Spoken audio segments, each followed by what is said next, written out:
시시가 있는데도 따뜻하더라고. 처음부터 친구가 화장실 들어간 사이에 짜파게티만 들고 나갔어요.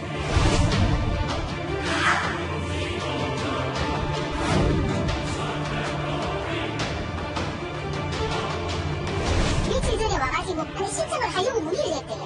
출산장려금은 지금 지급하면 안 된다 하는 건 없는데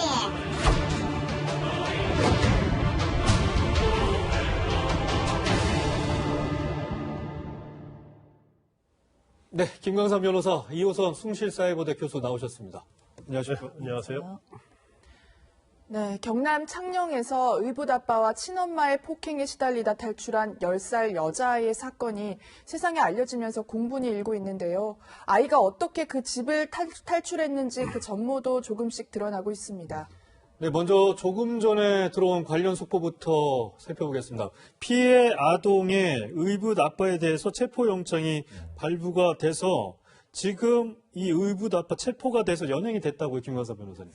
일단 아마 지금 그 경찰에서 좀 자녀가 또 있잖아요. 네. 이 지금 피해 아동 이외에도 자녀가 또 3명이 명이죠. 있는데 또 그대로 두면 문제가 될 것 같으니까 경찰에서 이제 임시보호조치 명령에 의해서 아마 분리를 하려고 했던 걸로 보여요. 네, 그래가지고 좀 자해. 그랬더니 이 부부가 이제 자해소동을 벌이면서 또 그 집에서 이제 투신하려고 한 그렇기 때문에 굉장히 유급한 상황이었죠. 그래서 경찰의 입장에서는 아마 그런 것 같아요. 특히 의붓아빠에 대해서는 만약에 이렇게 일단 조사를 해서 영장을 청구하려면 시간이 좀 걸리거든요. 그래서 의붓아빠를 그냥 불러서 조사하게 되면 불구 상태에서 네. 문제가 생길 여지가 있다. 그리고 이 사안 자체가 굉장히 중대하기 때문에 아마 경찰에서는 일단 신병을 확보한 다음에 이제 조사하려고 한 것으로 보입니다. 그래야지 체포영장을 발부받았고 체포영장에서 체포로 돼야지 어떤 신체적인 제한을 가할 수 있거든요. 네. 그래서 어떤 본인이 자해를 한다랄지 아니면 도망갈 염려가 있기 때문에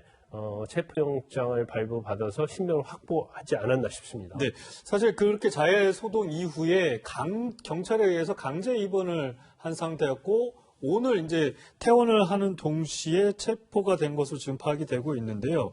김 변호사님, 네. 그럼 이 의붓 아빠에 대해서 지금 예상되는 혐의, 적용될 것 같은 혐의는 뭐가 있을까요? 그런데 외형적으로 보면 이제 아동복지법에 의하면 아동학대 치상죄가 있습니다.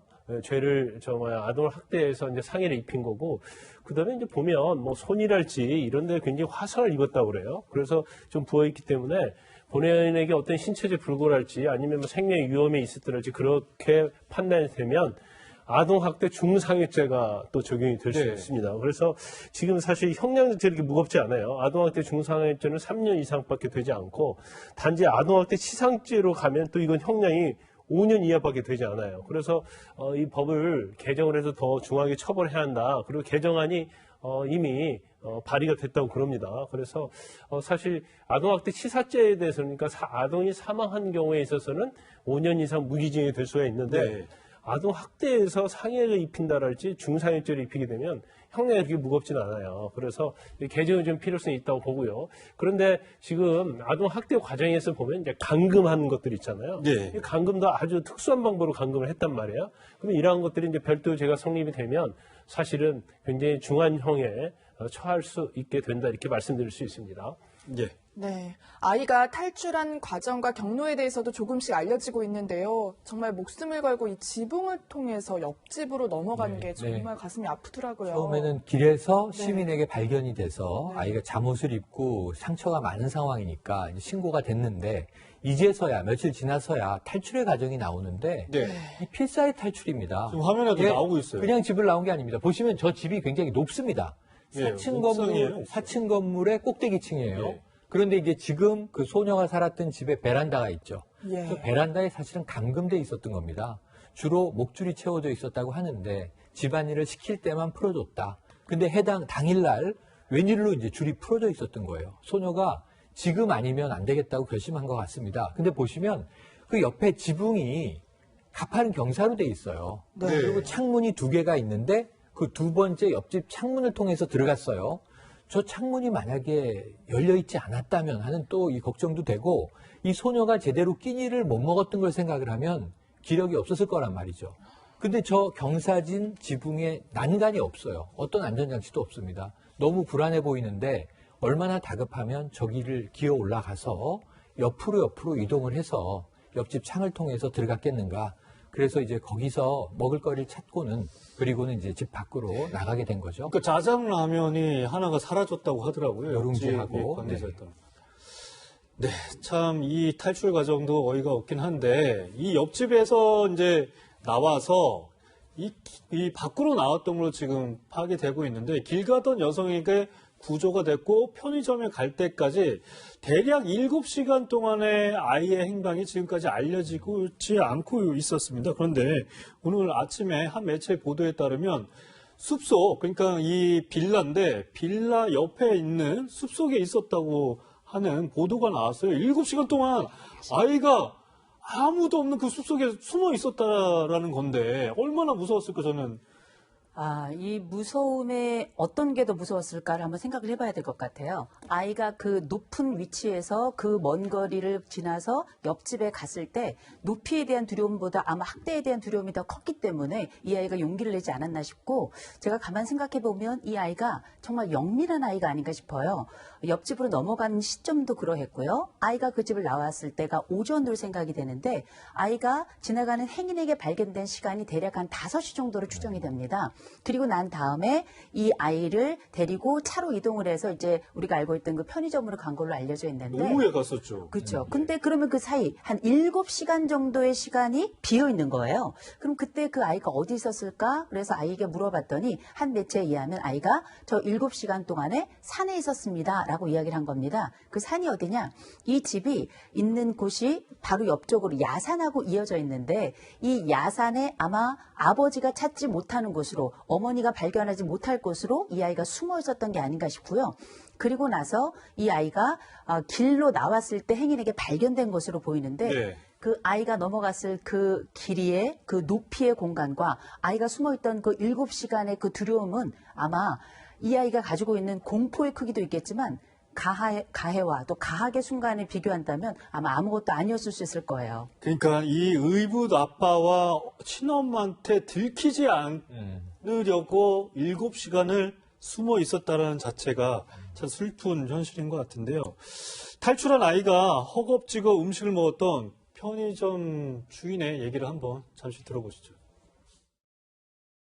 애가 뭐 한눈에 보기에도 쩔뚝쩔뚝거렸고 뭐 흙먼지 투성이었고 눈에 뭐 진짜 분장한 것처럼 뭐 이것저것 상처 있었고요. 그러나서 좀 경계를 많이 한 상태였어요. 네, 아이의 진술에 따르면요, 이 집안일을 하거나 화장실 갈 때 정도 빼고는요, 아까 말씀했던 그런 목줄을 했다 이런 믿기 힘든 얘기들이 나오고 있습니다. 네, 그러니까 이게 네. 사실상의 감금이고 학대고 우리가 사람에게 목줄을 하는 경우가 있나요? 없죠.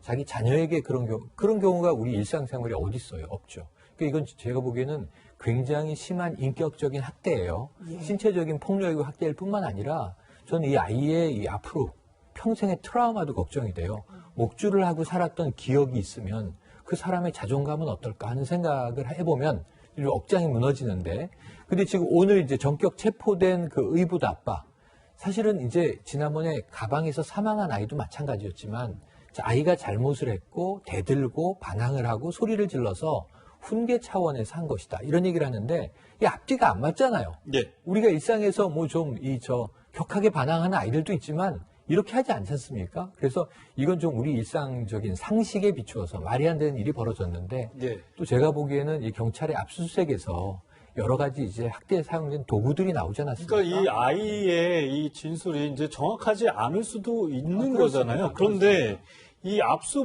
물품들을 보니까 실제로 쇠사슬도 있었고요. 네. 예, 자물쇠도 있었고 이 글루건, 프라이팬 이런 것들이 있었기 때문에 뭐 경찰의 추가적인 조사가 있어야 되고 의붓 아빠 이제 긴급 체포가 됐는데 의붓 아빠가 과연 체포돼서 어떻게 좀 얘기할지도 나와야겠지만 우선은 아이가 이렇게 아무 이유 없이 거짓말했을 리는 없을 거예요. 맞습니다. 그러니까 일단은 아이가 진술을 했다는 건 너무 다행이에요. 이 아이가 그래도 10살 되는 아이기 때문에 자신이 이제 당했던 상황을 묘사하고 있고 말씀하신 대로 저건 아이의 상상에서 좀 과장된 거 아니야? 이제 이렇게 얘기할 수 있지만 결국은 지금 이 아이가 이야기한 물건들이 그대로 나왔어요. 어떻게 자신이 손발에 화상을 입게 됐는지, 엄마가 어떻게 했는지, 의붓 아빠가 어떻게 했는지 이야기가 이미 일부 보도가 됐는데 아주 정확하게 맞닿는 물건들이 나왔고, 무엇보다 지금 어떻게 피할 수 없는 증거는 이 아이의 몸의 학대 흔적입니다. 처음에 얼굴에 멍부터 시작해서 손발의 화상, 이거 다 어떻게 하겠습니까? 그래서 이거 일단은 허겁지겁 저희 먹는 모습이 거기, CCTV에서도 맞습니다. 보다시피 예. 학대는 거의 명확해 보이고요. 다만 이 부모가 올바르게 진술할 것인가가 문제인데 경찰이 증거를 이제 맞춰 나가야 되겠죠. 네. 아이는 입원한 지 2주 만에 퇴원을 했다고 하는데요. 다행히 건강을 많이 회복했다고 하더라고요, 교수님. 정말 다행이에요. 아이가 몸에 상처도 많았고 사실 몸 상태뿐만 아니라 굉장히 체구가 작았던 걸로 알려져 있는데 네. 아이가 한 2주 동안 입원하면서 이런저런 치료를 받으면서 몸에 있는 타박상이라든지 이런저런 상처는 많이 회복이 됐고요.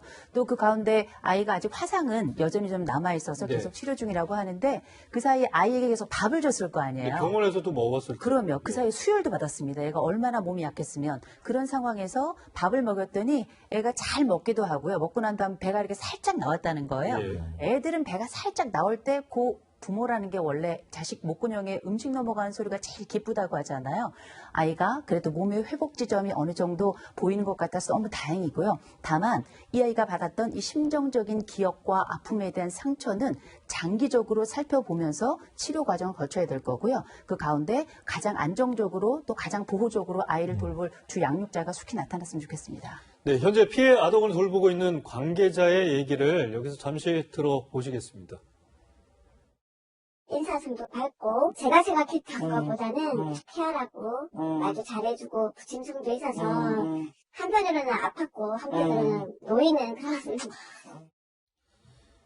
네, 지금 아동보호쉼터에 이제 이 아이가 있는데 과거 인터뷰를 보니까 과거에 이제 보호를 했던 그러니까 큰아빠 이 집이 이 보호시설이었다고 하더라고요. 거기로 되돌아가고 싶다고 얘기도 했던 것으로 전해지고 있는데 앞으로 이 아이는 어떻게 되는 거죠? 이게 그 쉼터에 계속해서 머물 수는 없잖아요.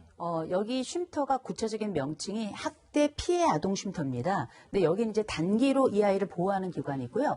그 전에 아이가 큰아빠, 큰엄마라고 불렀던 이 두 분은 아이가 잠시 위탁 가정에 있었고요. 네. 그 위탁 가정에 있을 때의 이 아이의 기억은 너무 따뜻하고 좋았던 거예요. 그래서 나는 거기에 가고 싶다라고 얘기를 했고 또 너무나도 다행히 이 그 전에 아이를 위탁해서 키워주셨던 분들께서 다시 이 아이를 위탁해서 아이와 함께 있겠다라고 말씀을 해주셔서 당분간은 이제 위탁 과정에 있게 될 텐데 앞으로 우리가 이 아이가 장기적으로는 보육시설이거나 아니면은 혹시 이 친권과 관련된 어떤 분리나 아이에 대해서 행정명령이 떨어지게 된다면 아이가 또 다른 건강한 가정으로 입양될 가능성도 있기 때문에 지금 현재로서는 쉼터에 있습니다만 위탁가정에 있다가 나중에는 이제 보육시설로 가게 될 거고요.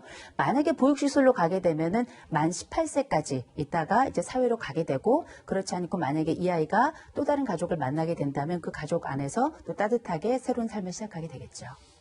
네. 네, 그런데 이 사건의 공분을 자아내는 부분이요. 이 부부의 행동이었는데요. 이 딸이 입원해 있는 와중에도 아동수당을 챙기기에 바빴던 것 같다고 합니다. 의붓 아빠가 지난 10일 직접 면사무소를 찾아서 아동수당을 신청했다고 하거든요. 김 변호사님.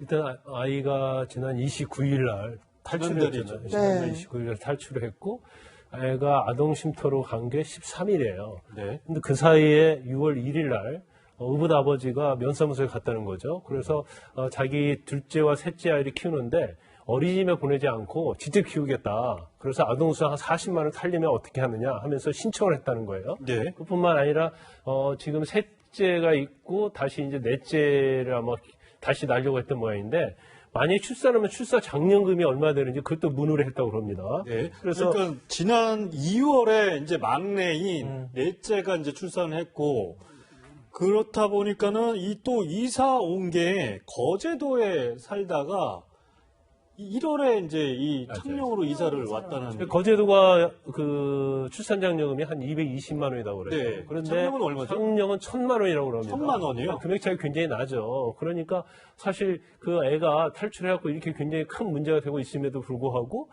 아동 수당을 타려고 신청을 하고 출산 장려금을 알아보고 이런 것들 전체를 보면 아이 자체가 어떤 자식으로서 아이가 아니고 생계수단으로서 아이를 키우려고 한 게 아니냐 그런 지금 비난을 좀 많이 받고 있죠. 네, 알겠습니다. 창녕 관련된 피해 아동 관련 소식은 계속해서 나오는 대로 전해드리도록 하겠습니다.